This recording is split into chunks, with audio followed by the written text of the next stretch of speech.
The Awareness Shield, a story of democracy's hidden trap. Chapter 1, The Whisper Campaign. Maria Santos had always believed in the power of truth.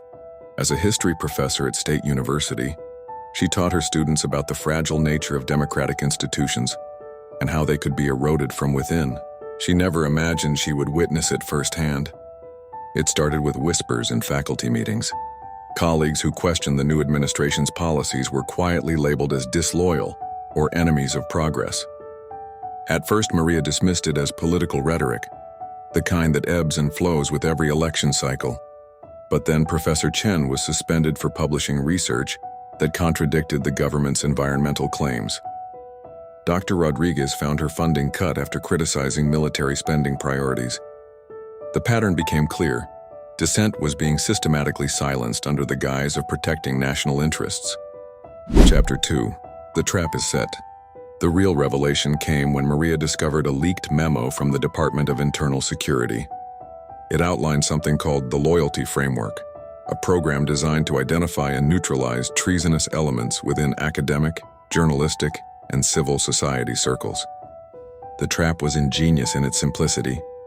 Redefine treason from its constitutional meaning, giving aid and comfort to enemies, to include any criticism of government policies, create fear through selective prosecutions and public shaming, encourage self-censorship as people avoided topics that might be deemed disloyal, normalize surveillance under the banner of national security. Maria realized that real treason, the betrayal of democratic principles, was happening right in front of everyone, disguised as patriotism. Chapter 3. The Power of Awareness. Instead of retreating into silence, Maria chose a different path. She began teaching a new course, Democratic Resilience, Recognizing Threats to Freedom.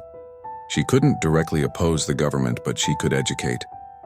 Her first lesson was about historical patterns. In every society that has lost its freedom, she told her packed classroom, the process began with the redefinition of loyalty. Suddenly, asking questions became treachery, demanding transparency became sedition, speaking truth became treason. She taught her students to recognize the warning signs.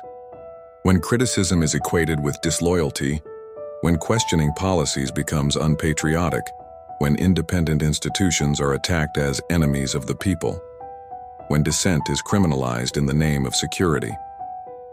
Chapter 4. The Ripple Effect.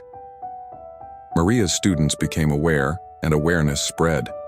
They learned to distinguish between actual treason, genuinely betraying one's country to foreign enemies, manufactured treason, using accusations of disloyalty to silence legitimate opposition. They understood that the founders who wrote the Constitution were themselves branded as traitors by the British Crown. They learned that democracy requires loyal opposition, that questioning authority is not betrayal, but the highest form of patriotism. The students began starting discussion groups, fact-checking claims, and most importantly, voting in every election. They understood that awareness without action was meaningless. Chapter 5. The Shield Holds. Years later, when Maria looked back on that pivotal moment, she realized that awareness had indeed been their shield, not because it prevented all attacks on democracy, but because it helped people recognize them. The community had learned to ask crucial questions. Who benefits when dissent is silenced? What happens to democracy when criticism becomes treason? How do we distinguish between legitimate security concerns and authoritarian overreach? They had developed what she called democratic antibodies, an immune system that could identify and resist threats to freedom before they became fatal. Flourishing eternal vigilance, Maria's story became part of the curriculum at universities across the nation. It served as a reminder that freedom is not a destination, but a journey requiring constant vigilance. The lesson was clear. The greatest protection against the treason trap, the weaponization of loyalty against democracy itself, is an informed citizenry that understands the difference between questioning authority and betraying one's country. As Thomas Jefferson once wrote, "The price of freedom is eternal vigilance." But Maria's students learned that vigilance without awareness is blind, and awareness without action is powerless. Democracy survives not because it is perfect, but because enough people remain awake, aware, and willing to defend the principle that in a free society, the highest form of patriotism is holding power accountable to the people it serves. Life Skills TTP, back to the basics. Enjoy your day.